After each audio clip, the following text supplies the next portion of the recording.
He was very repetitive in his speech. Hello, mummy, hello, mummy, hello, mummy, hello, mummy. It broke my heart. It was like a sense of loss. I went through like a sense of grieving. I could not accept that my sons were autistic.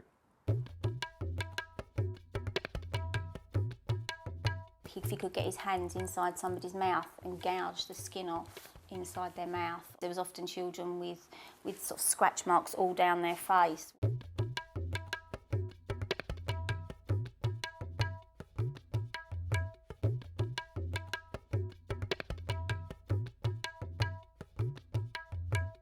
People were scared of him because they didn't know how he would behave. And you felt that he wasn't wanted because you felt like they're saying, here comes that naughty boy again, he's going to hurt my child. He could go to the toilet up to 10 times a day, but not go to the toilet properly. He would literally mess himself. He had no idea at all that he'd done it, and you could show him and no, he had no feeling. There's no control. No control.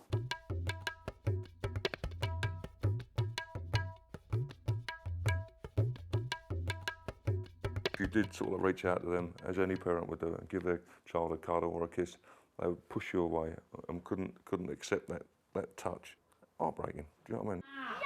For Rambo. Yeah. They'd be dressed in their uniform, and one would be tapping, one would be spinning, and that's how it would be for the best part of the morning, really. There was no social interaction at all. Didn't hold a conversation with anybody, and just wanted to be by themselves. Jay! What's that? What's that? Jay!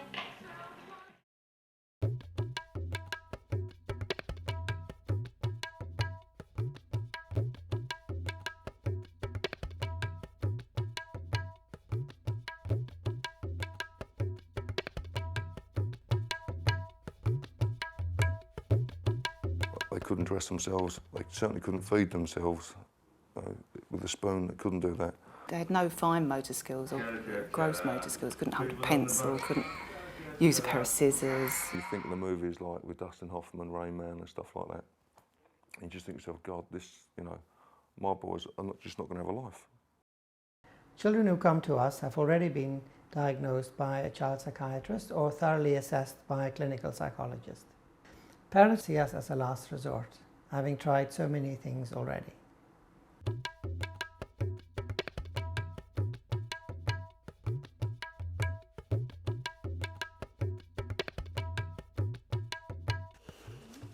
It's purple. Do you need to borrow Jay's dark brown? You have a look, Jay. It's dark. That one's dark brown. All of a sudden, Jay came to life. He can talk to people, he wants to know everything, you know, he always asks questions and happy to chat and sing, and Joe has come to his conversation piece now. He can really hold a conversation and he can take information in that you don't realise he's actually taken in. They start to engage with their teachers more. Therefore, they start to take on board what they learn, and they start to read, start to write, start to comprehend. Salad, that's he's eating it. Got to feed him another one tonight and feed him 10 locusts, and that's his diet. He gave him some remedies. I think that was on the Thursday. And on Saturday, Mackenzie stood here, didn't he? And he said, I need to go to the toilet. I've got to go to the toilet now. And he'd never, ever said that. He'd never known when he wanted to go. Just all of a sudden, everything clicked and everything worked. And it's been wonderful ever since. Any parent would say the best words in the world is mummy and daddy. To hear that for the first time was amazing. You feel happy because why you wait such a long time. He never called me mum. He never called you dad. He can come give me a cuddle. He said, oh, mommy, I love you. Oh, there it.